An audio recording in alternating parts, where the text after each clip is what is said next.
Movember Nuke. Hello folks and welcome for the number 11 about Movember Nuke trick. Today we are talking about camera tracking and some tricks about the camera tracking. The first one, maybe you notice there is a different kind of plate and unfortunately you don't have the information about the camera.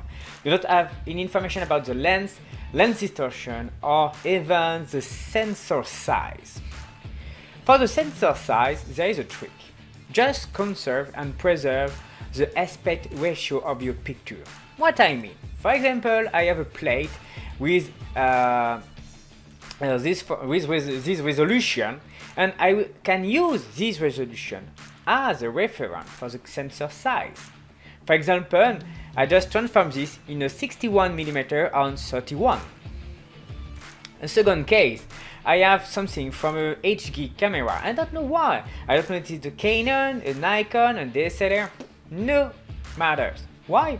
Because I will use the resolution as a reference for my camera sensor size. So on the film back, I will just write this number 19.2 and 10.8. So I just preserve the proportion, as that's very nice for the camera tracker. Second point, if you don't have the lens, the focal length, it's not really matter. The focal length will play on the scale of your scene, so you can play without any information about that. And the last information, it is the lens distortion. If you don't have the grid, just leave the camera tracker do the calculation on the solve. There is always a distortion with the lens because the lens is spherical. And worst, that could be anamorphic. So, second trick about tracking. Sometimes it's better to just create your own 2D tracker for the user track. In my case, I use a lot of 2D trackers in a scene, and don't be worried about if the tracker will be complete on the full frame and full range or if it will be outside, because if you don't have any keyframe information in your tracker, for example for this one will be out of the picture at the beginning, but it will come after 155. That no matters for the system. It totally understands that the tracker don't have to be used before this frame. So, if you don't have any keyframe in the 2D track, that will be ignored automatically by the camera tracker. So, I just do a lot of 2D track, and I put them directly in the user track panel. I use the import tracker, use the tracker one, and do the solve. The advantage of the system that reduces a lot the error because you are sure about your point.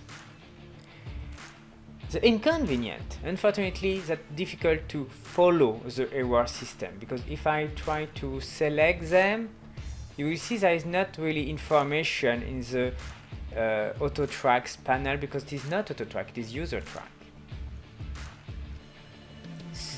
So, a last trick. Maybe you are happy about your camera, but unfortunately you totally forgot to add a 2D point. So, do you have to solve again a 2D point to convert it to a 3D point? Not really. There is another trick for that. If you go in a user track, you can add a user track directly in the panel. So, for example, I will just add something like that, a user 28. And I will just animate this point manually on few frames.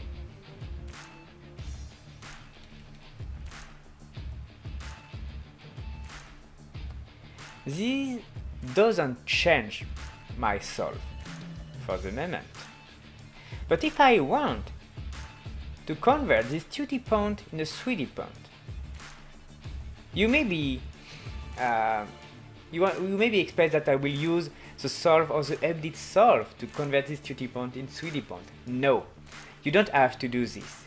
You can select in the user track your user 28 and just click on Update XYZ, and it will use the camera already in place to solve your prompt. And now, if I go in my 3D space, my user 28 is now in 3D.